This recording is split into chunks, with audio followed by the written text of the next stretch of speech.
सरस्वती नमस्तुभ्यं वरदे कामरूपिणी विद्यारम्भं करिष्यामि सिद्धिर्भवतु मे सदा।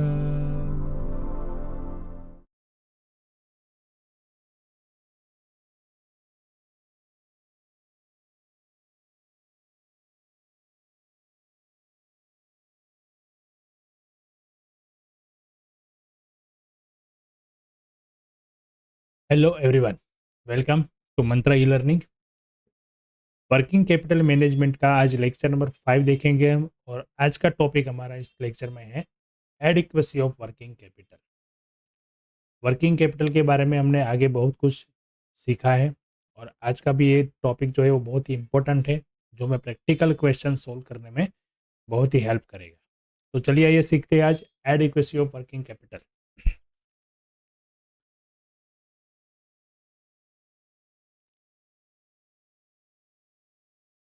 सबसे पहले तो ये जानेंगे एडिक्वेसी ऑफ वर्किंग कैपिटल क्या होता है।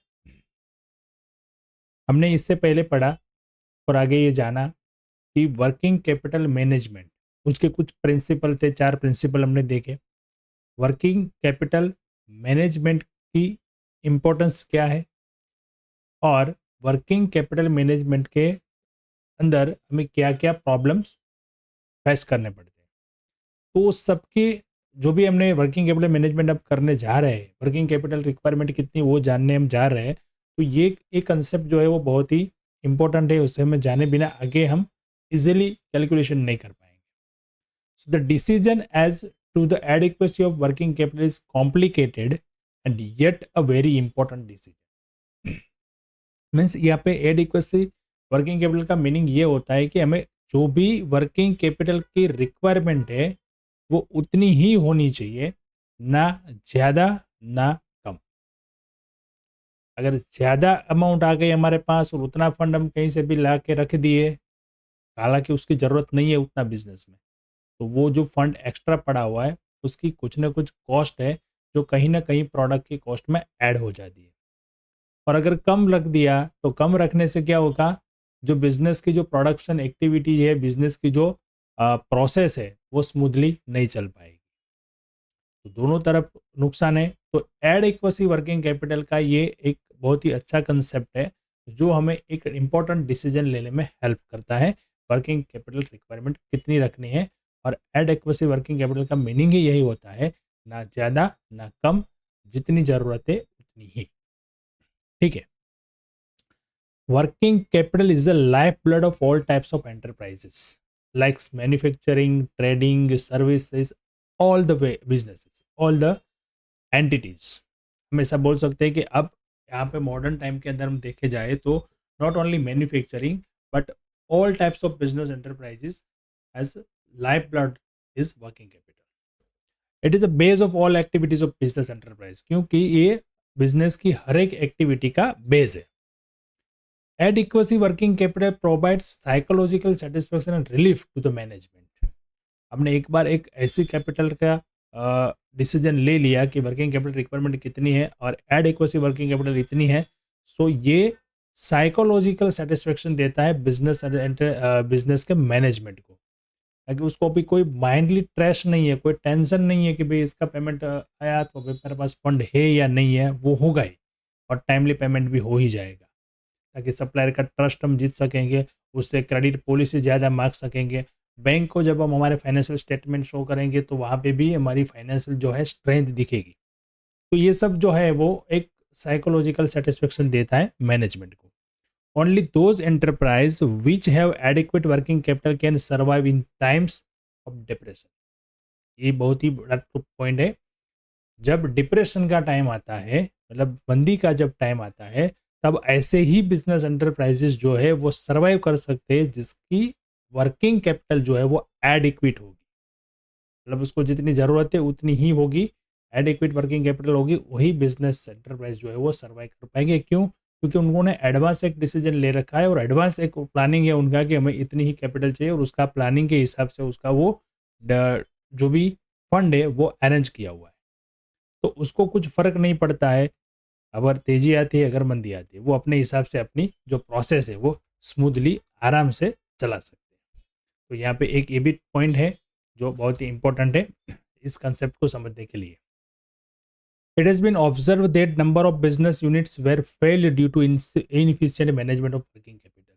ये भी जानने में आया है कि बहुत सारे बिजनेसेस जो है उन्होंने अपना वर्किंग कैपिटल मैनेजमेंट इनएफिशिएंट करने के कारण ही उस बिजनेस को बंद होना पड़ा है या फेल्ड हुआ है। तो इतना बड़ा वर्किंग कैपिटल का ये कंसेप्ट है, आप समझ सकते हो और जान सकते हो कि हम इसमें क्या क्या सीख सकते हैं और कैसे इसका इस्तेमाल करके हम बिजनेस को सक्सेसफुली रन कर सकते हैं, या मैनेजमेंट के अंदर कुछ भी इंपॉर्टेंट डिसीजन लेने तो कैसे हम ले सकते हैं। आजकल मॉडर्न टाइम के अंदर और ये इन्फॉर्मेशन का टाइम है, तो ये इन्फॉर्मेशन तो आपको कहीं ना कहीं से मिल जाएगी, बट ये एक जो एकेडमिक आप जब ये हमको मास्टर ऑफ कॉमर्स पढ़ रहे हो, आपके पास जब मास्टर ऑफ कॉमर्स की डिग्री होगी और ये कंसेप्ट आपको सीखने कहीं बाहर जाना पड़ा कोई फाइनेंस कोच के पास, तो ये बहुत बड़ी एक मैं मानता हूँ कि ये ऐसी चीज़ है कि भाई आपने क्या पढ़ के डिग्री ली। सो ये सब कंसेप्ट जो है आपके बुक्स में दिए हुए हैं, बट हम क्या करते हैं, सर हमें एग्जाम ओरिएंटेड क्वेश्चन सिखा दो बस बात खत्म। बट हम यहाँ पे ऑल ओवर पूरा कोर्स कंप्लीट करते हैं, कोई भी टॉपिक आपका छूटता नहीं है। आजकल हम देखते हैं यूट्यूब पे वगैरह ये सब, जहाँ पे देखो बिजनेस कोच है, फाइनेंस कोच है, ये है, अच्छी बात है, बट आप मास्टर कर रहे हो, आपके पास डिग्री है कॉमर्स की, आपके कोर्स के अंदर भी ये सब सारी चीज़ें हैं, आप उसको अभी भी सीख सकते हो और आगे अपने बिजनेस में या फिर अपने जॉब में, अपने करियर में कहीं ना कहीं इसका यूज़ कर सकते हो। ठीक है, तो ये है एडिक्वेसी ऑफ वर्किंग कैपिटल के 4 इंपॉर्टेंट पॉइंट्स जो हमने यहाँ पे डिस्कस किए, बराबर। तो आगे चलते हैं।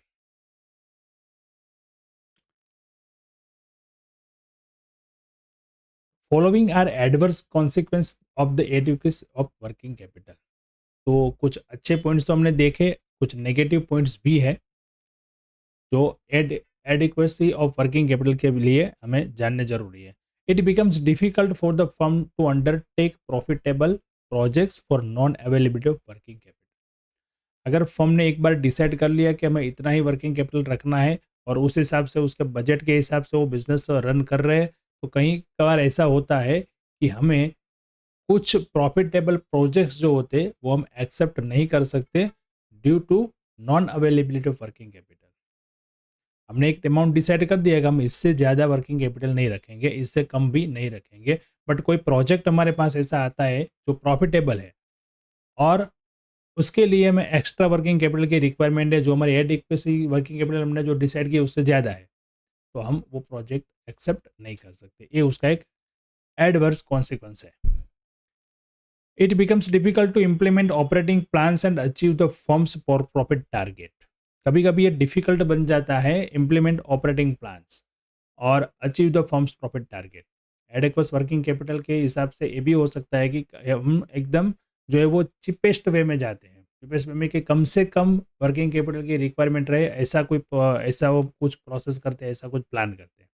तो कभी कभी ये डिफिकल्ट बन जाता है कोई प्लान हमें ऑपरेट करने के लिए, या फिर फर्म का जो प्रॉफिट का टारगेट है वो टारगेट अचीव करने में कभी कभी ये डिफिकल्ट बन जाता है। बट फिर भी ये उनके जो पॉजिटिव रिजल्ट है उससे बहुत कम है, बराबर। Operating in efficiency creep in wait, it becomes difficult even to meet day to day commitments. कभी कभी ये भी होता है कि ऑपरेटिंग इनएफिशिएंसी बन जाती है when becomes it difficult. Day to day transaction जो होते हैं, डे टू डे कमिटमेंट जो होते हैं, उसमें कहीं कभी एडिक्वेट वर्किंग कैपिटल के हिसाब से कभी शॉर्टेज हो जाती है वर्किंग कैपिटल की, या कुछ नेगेटिव रिजल्ट हमें सामने आते हैं, तो ये day to day transaction commitment जो कंप्लीट करने में कभी दिक्कत हो जाती है। क्योंकि हमने देखा था पहले वर्किंग कैपिटल एक साइकिल है, उस साइकिल के हिसाब से कभी उस साइकिल में एक दिन का भी कोई जो पार्टी उसके जो भी फैक्टर है, यानी कि डेटर है, स्टॉक है, प्रोडक्शन प्रोसेस है, उसमें एक दिन 2 दिन या कुछ गड़बड़ हुई, कम ज़्यादा हुआ, तो वर्किंग कैपिटल का जो टाइम है वो टाइम वहाँ पे लैप्स हो जाएगा और एक जगह पे ये नेगेटिव आया तो सब जगह पे उस पर इफेक्ट रहेगी। फॉर एग्जाम्पल डेटर्स को हमने 45 डेज का क्रेडिट पीरियड दिया था, अगर उसने 45 डेज में हमारा कलेक्शन नहीं आया तो हमें फिर आगे क्रेडिटर्स को लेट पेमेंट करना पड़ेगा, जब वहाँ से आएगा तब वहाँ पे करना पड़ेगा। तो ये सब प्रॉब्लम्स यहाँ पे एडेक्वस वर्किंग कैपिटल के कंसेप्ट में हमें देखने को मिलते हैं।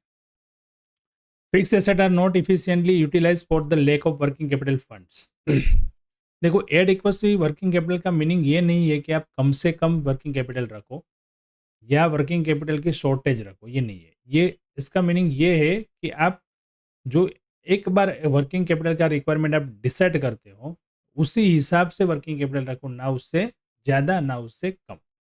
तो कभी कभी ऐसा होता है कि जो हमारे फिक्स एसेट है उसका हम इफिशिएंटली यूटिलाइज नहीं कर सकते due to lack of working capital funds. बराबर, वर्किंग कैपिटल जितना चाहिए उससे थोड़ा कम हो सकता है या कम ज़्यादा हो सकता है, तो इस हिसाब से हमें कभी कभी इस कंसेप्ट के अंदर ये हो सकता है कि हम उसका पूरी तरीके से यूज़ ना कर पाए। Shortage of working capital funds render the firms unable to avail attractive credit opportunity etcetera. कभी कभी शॉर्टेज हो जाती है वर्किंग कैपिटल फंड्स, क्योंकि कुछ प्रोजेक्ट्स हमने पहले ही देखा कि हम एक्सेप्ट कर सकते हैं, but due to lack of working capital या एडेक्वस वर्किंग कैपिटल के कंसेप्ट हम उसको नहीं कर सकते। तो कभी ये भी हमारे सामने आता है कि भाई जो भी ये कैपिटल फंड है हमारा उसमें शॉर्टेज आई कब, तो हम जो क्रेडिट पॉलिसी जो क्रेडिट अपॉर्चुनिटी हमें मिलती है सप्लायर की तरफ से वो हमें नहीं मिल सकती। The firm loses its reputation when it is not in a position to honor its short term obligation. अब फर्म जो है वो अपना शॉर्ट टर्म लाइबिलिटी है वो भी अगर टाइम टू टाइम नहीं पे कर सकती तो उसके रेपुटेशन जो है वो लॉस होता है, उसका रेपुटेशन जो है वो बैंक के सामने वो खराब होता है। ठीक है, तो ये हमने दोनों साइड से देखा working capital, adequate working capital क्या होता है वो। अब आइए एक टॉपिक समझते हैं हम। Working capital should be greater than the minimum requirement of the company. एक क्वेश्चन है, क्या वर्किंग कैपिटल जो है वो greater than minimum requirement of company रखनी चाहिए? मिनिमम रिक्वायरमेंट जो कंपनी की होती है वो हमारे एडेक्वस वर्किंग कैपिटल हो गई। तो अभी ये क्वेश्चन आता है, हमने उसके एडवर्स देखे और पॉजिटिव देखे। अब क्या होता है कि इसके हमें एक क्वेश्चन होता है कि क्या हमें उससे ज़्यादा रखनी चाहिए? तो समझते हैं, चलिए क्यों रखनी चाहिए उसके रीजंस पहले देखते हैं। Able to meet its obligation means हमारे पास इतना वर्किंग कैपिटल रहना चाहिए कि हम कभी भी ऑन टाइम जो हमारे ऑब्लिगेशन यानी कि लाइबिलिटीज जो है शॉर्ट टर्म लाइबिलिटीज जो है उसको पेमेंट कर सके। बराबर, फिर ग्रेट पर better purchase terms, cash discount, credit terms etcetera. हम कहीं रॉ मटेरियल खरीदने जाते हैं, हमारे पास कैश परचेस का ऑप्शन होता है या फिर क्रेडिट परचेस का ऑप्शन होता है। अगर हमने वर्किंग कैपिटल रिक्वायरमेंट जिस तरीके से डिसाइड की, एडिक्वेसी वर्किंग कैपिटल हम रखते हैं, वो कंसेप्ट से हम जाते हैं, तो हमें ये परचेस का जो बेटर कंडीशन, जो बेटर एक टर्म्स मिलना चाहिए वो यहाँ पे नहीं मिलेगा। बट हम थोड़ा उससे ज़्यादा रखेंगे तो हमें ये बेटर टर्म्स मिल सकता है। क्यों? क्योंकि कैश परचेस में कैश डिस्काउंट मिलता है, क्रेडिट टर्म्स ज़्यादा मिल सकती है जब ज़्यादा स्टॉक ले तो। बराबर, तो ये सारे बेनिफिट जो है वो हमें मिल सकते हैं थोड़ी वर्किंग कैपिटल जो है वो हमें ज़्यादा रखने से। कभी भी डिविडेंड का पेमेंट करने में हमें कोई डिफिकल्टी नहीं आती है क्योंकि हमारे पास सफिशिएंट फंड ऑलवेज रहता ही है। This policy lead to lowering its rate of return on investment. ये पॉलिसी जो है, मतलब कौन सी पॉलिसी? जो वर्किंग कैपिटल जो है उससे थोड़ी ज़्यादा वर्किंग कैपिटल रखने का कंसेप्ट या पॉलिसी, ये lowering it's rates of return on investment. मतलब कहीं से भी हम अगर उसका सोर्स जो वर्किंग कैपिटल लाते हैं उसका जो भी कॉस्ट है उससे ज़्यादा हमें रिटर्न प्रोवाइड करती है। कैसे? तो परचेस में हमें अच्छा खासा कैश डिस्काउंट मिल जाता है, अच्छी खासी क्रेडिट का टर्म्स मिल जाता है, मतलब क्रेडिट डेज मिल जाते हैं। तो कहीं ना कहीं ये हमें कई तरीके से ये हमें रिटर्न का जो इन्वेस्टमेंट है वो बढ़ा के देता है। और एक ए लाइन जो है बहुत ही इंपॉर्टेंट है, the abundance of working capital lead to waste and inefficiency. Abundance of working capital मतलब सुफिशियंट वर्किंग कैपिटल आपके पास है, जितना होना चाहिए उससे थोड़ा ज़्यादा है, तो ये जो है वो आपका इनइफिशियंसी जो और वेस्ट जो कुछ भी होता है वो बंद हो जाता है। क्यों? क्योंकि हमारे पास फुल अमाउंट ऑफ फंड्स है, आप एकदम इफिशियंटली वर्किंग कर सकते हैं। और ये साइकोलॉजी भी प्रूवन है कि अगर आपके पास फंड नहीं है, कोई भी बिजनेसमैन है जो शुरू शुरू में कितना स्ट्रगल करता है, क्यों? क्योंकि उसके पास फंड्स की अवेलेबिलिटी नहीं है। सो कुछ अपॉर्चुनिटीज़ उसको जाने देनी पड़ती है। अगर अब इसके पास फंड है तो फिर कोई अपॉर्चुनिटी जाने की ज़रूरत नहीं है, वो आराम से जितने भी ऑप्शन है उसमें से एक बेस्ट ऑप्शन चॉइस कर सकता है। ठीक है, तो ये बहुत ही इंपॉर्टेंट है यहाँ पे। अब क्वेश्चन आता है, what is the proper amount of working capital? अब एडिक्वेट से रखनी चाहिए या कम, थोड़ी ज़्यादा रखनी चाहिए? तो ये क्वेश्चन का आंसर ये है, it is not an absolute amount. ये कभी भी एब्सोल्यूट अमाउंट यानी कि एक फिक्स्ड अमाउंट नहीं रहती है। कैसे?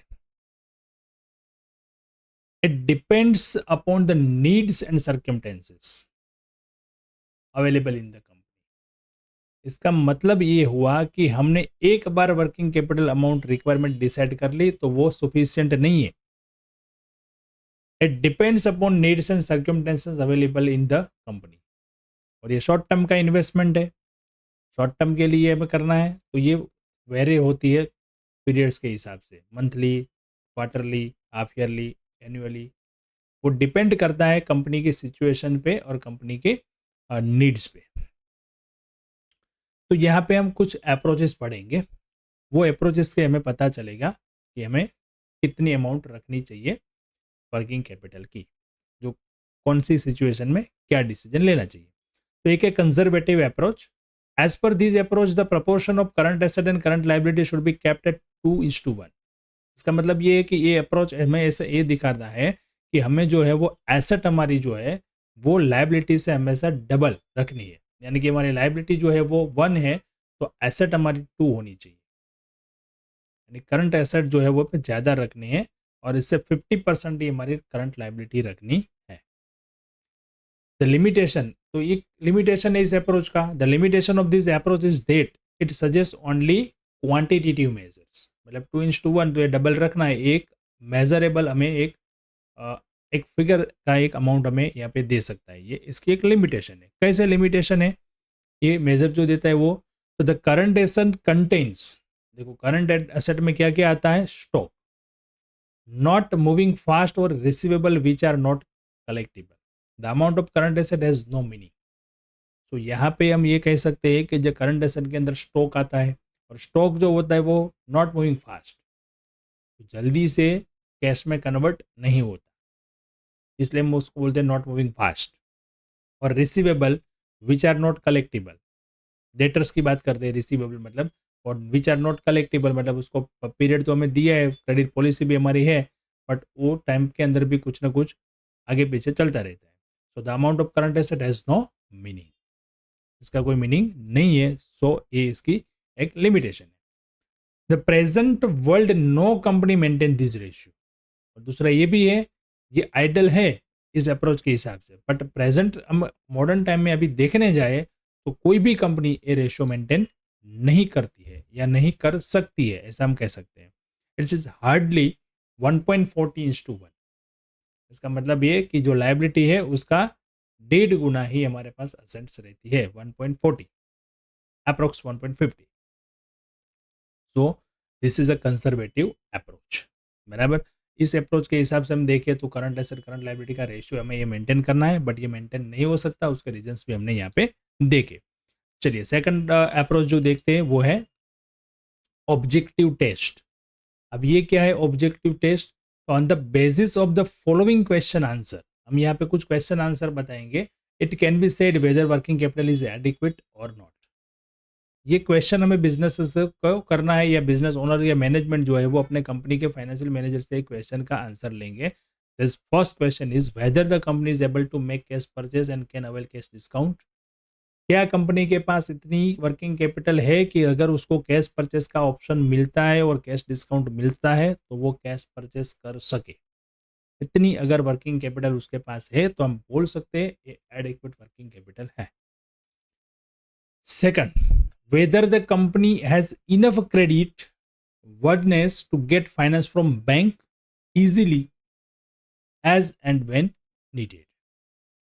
क्या कंपनी की क्रेडिट वर्दनेस ऐसी है कि वो आराम से इजीली बैंक से फंड ले सके, फाइनेंस ले सके, या फिर जब ज़रूरत पड़े तब वो आराम से बैंक में जाए, अपने फाइनेंशियल स्टेटमेंट दे, अपनी रिक्वायरमेंट बताए, बैंक कोई भी क्वेश्चन किए बिना उसकी क्रेडिट वर्दनेस के हिसाब से उसको कम से कम रेट में फंड प्रोवाइड करे।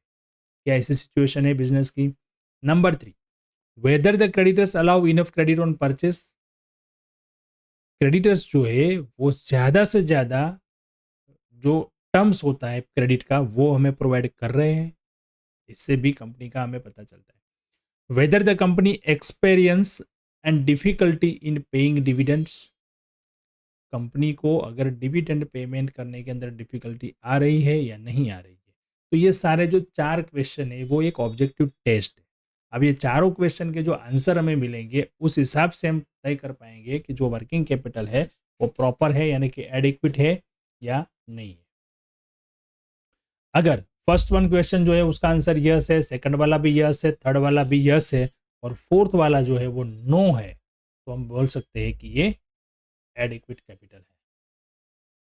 क्यों? क्योंकि फोर्थ वाले में डिफिकल्टी नहीं होनी चाहिए, हमारे पास सफिशिएंट फंड होना चाहिए, डिविडेंड डिक्लेयर किया, डिविडेंड पे किया। तो ये है ऑब्जेक्टिव टेस्ट। नंबर 3 है मॉडर्न अप्रोच। मॉडर्न अप्रोच क्या बताता है? तो according to this approach, maintaining a particular proportion of current assets, the level of current asset can be measured by the ratio current asset to fixed asset. अब हमें क्या करना है यहाँ पे? तो इस मॉडर्न अप्रोच के अंदर हमें प्रपोर्शन ऑफ करंट एसेट का कितना प्रपोर्शन है वो जानना है, और वो किसका proportion? Fixed asset to current asset. Fixed assets कितनी है और करंट एसेट उसके कितने परसेंटेज है, उसका एक रेशियो हमें यहाँ पे मेंटेन करना है और जानना है। तो यहाँ पे 3 टाइप्स की अलग अलग पॉलिसी हमें जानने को मिलती है। First one is conservative approach.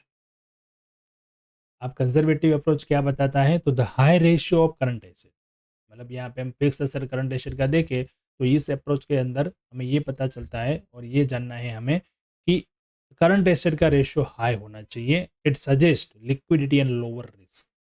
Current asset अगर फिक्स एसेट से ज़्यादा है तो इसका मतलब ये है कि कंपनी में लिक्विडिटी बहुत ही ज़्यादा है, तो ये लिक्विडिटी ग्रेटर बताता है और लोअर रिस्क दिखाता है। Second one is aggressive approach. Second one aggressive approach में ये बताता है तो low ratio of current asset जो है वो फिक्स एसेट से कम है। It suggest smaller liquidity and higher risk. इसका मतलब क्या होता है? लिक्विडिटी बहुत कम है बट रिस्क ज़्यादा है। Third one is average capital approach. Average capital मतलब उसको मॉडरेट भी हम बोल सकते हैं। तो ये जो है हमें यहाँ पे समझना है कि number A, trade off between profitability and risk, and second one is nature of trade off. चलिए इसको मैं एक एग्जांपल से समझते हैं, बराबर। ये तीनों जो है वो एक एग्जांपल से समझते हैं तो आपको पता चलेगा इजीली।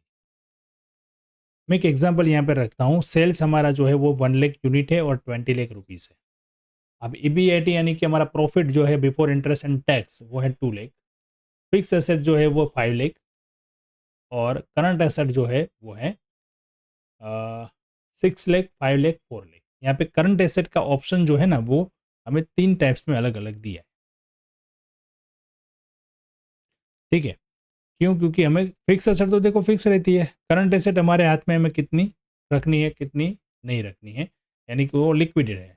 तो 6 लाख, 5 लाख, 4 लाख, 3 ऑप्शन पे हम चेक करते हैं क्या आता है, बराबर। चलिए तो सबसे पहला यहाँ पे लिख दिया मैंने सेल्स और यहाँ पे लिख दिया 3 ऑप्शन। सेल्स यूनिट सब में एक ही है, सेल्स रुपीज़ भी कॉमन है, प्रॉफिट भी सबका 2 लाख। अब देखते हैं, चलिए। अब मैंने यहाँ पे लिया करंट एसेट 6 लाख, यहाँ पे लिया 5 लाख और यहाँ पे लिया 4 लाख। फिक्स एसेट तो फिक्स एसेट 5 लाख है, सब में एक ही रहेगा। तो टोटल एसेट कितनी हो गई यहाँ पे? देखो पहले ऑप्शन में हो गई 11 लाख, दूसरे में हो गया 10 लाख और तीसरे में हो गया 9 लाख। अब rate of return on total asset हम देखते हैं। पहले टोटल एसेट पे कितना हमें रिटर्न मिलता है वो देखते हैं। तो यहाँ पे 11 लाख का इन्वेस्टमेंट करके 2 लाख प्रॉफिट मिलता है। तो इसका परसेंटेज जब हम निकाले तो ये परसेंटेज ऐसे निकलेगा, profit divide by total asset into 100। यानी पहले में आप देख सकते हो 18%, यहाँ पे 20% और यहाँ पे 22%। अब देखो यहाँ पे फिक्स एसेट कितनी, सॉरी टोटल करंट एसेट कितनी थी? 6 लाख। तो देखो करंट एसेट हमने ज़्यादा रखी तो हमारा रेट आ रहा है 18%, करंट एसेट कम करी तो रेट आया 20%, करंट एसेट कम करी इससे भी तो आ गया 22%। इसका मतलब ये हुआ कि करंट एसेट हम कम करते हैं तो लिक्विडिटी कम होती है और रिस्क जो है वो बढ़ जाता है। और सही है कि रिस्क बढ़ेगा तो प्रॉफिट भी बढ़ेगा, तो प्रॉफिट देखो यहाँ पे बढ़ता जा रहा है। ठीक है, करंट एसेट और फिक्स एसेट का हम रेशियो देखें यहाँ पे तो आप देख सकते हो, देखो यहाँ पे कितना आ गया 0.5 total asset, current asset versus divide by total asset. ठीक है, 5 lakh sorry 6 lakh divide by 11 lakh, so यहाँ पे 0.5 0.5 और 0.4। परसेंटेज में अगर हम देखें तो 54% है, 50% है और 44% है। तो ये हमें यहाँ पे जो तीनों यहाँ पे हमने जो अप्रोचेस देखे मॉडर्न अप्रोचेस के अंदर, ये हमें पता चलता है यहाँ पे कि एवरेज कैपिटल अप्रोच हमें किस तरीके से रखना है। तो देखो ये क्या था, trade off between profitable and risk, profitability and risk. इसका मतलब ये हुआ कि रिस्क जितना आप बढ़ाओगे प्रॉफिट उतना ही बढ़ेगा। और नेचर ऑफ ट्रेड ऑफ, ये दोनों हम यहाँ पे एक एग्जाम्पल से समझ सकते हैं। और ये दो जो कंसेप्ट थे वो भी हमें समझते आते हैं। कंजर्वेटिव अप्रोच में क्या होता है, तो कंजर्वेटिव अप्रोच में होता है लिक्विडिटी हमें ज़्यादा दिखती है बट रिस्क कितना दिखता है, कम दिखता है, बराबर। लिक्विडिटी जितनी आप कम करोगे उतना प्रॉफिट बढ़ेगा। एग्जाम्पल में देखते हो, चलो लिक्विडिटी यानी करंट एसेट जितना कम किया प्रॉफिट हमारा बढ़ गया 18 to 20 और 22% हो गया। करंट एसेट कम करने से प्रॉफिट हमारा बढ़ता है, ये पता चलता है, बराबर। ये तो सब चीज़ें सही रहने वाली है, इसमें कोई गड़बड़ नहीं है। बट खाली यहाँ पे हम करंट एसेट जैसे कम करते जाएंगे, करंट एसेट कम करने का मतलब क्या हुआ, वर्किंग कैपिटल कम होगी। क्योंकि कुछ मानते हैं कि करंट एसेट है वही हमारी वर्किंग कैपिटल है, कुछ लोग मानते हैं current asset minus current liability ये हमारी वर्किंग कैपिटल है। दोनों कंसेप्ट सही है, बट यहाँ पे आप देख सकते हो करंट एसेट के चेंजेस के हिसाब से किस तरीके से प्रॉफिट में चेंजेस, और यानी कि रेट ऑफ रिटर्न में किस तरीके से प्रॉफिट चेंज मिलता है। ठीक है, तो ये हमने सीखा आज एक एडिक्वेसी का वर्किंग कैपिटल का कंसेप्ट और प्रॉपर वर्किंग कैपिटल की अमाउंट कितनी रखनी है उसके लिए हमने जो भी यहाँ पे अप्रोचेस थे उसके बारे में डिटेल्स में देखा। ठीक है फ्रेंड्स, तो अब तक जितना भी वर्किंग कैपिटल के बारे में थियोरिकल हमें जानना जरूरी था वो सब हमने यहाँ पे सीख लिया है। अब नेक्स्ट लेक्चर में हम इसका प्रैक्टिकल क्वेश्चन की तरफ आगे बढ़ेंगे। ठीक है friends, thank you and have a good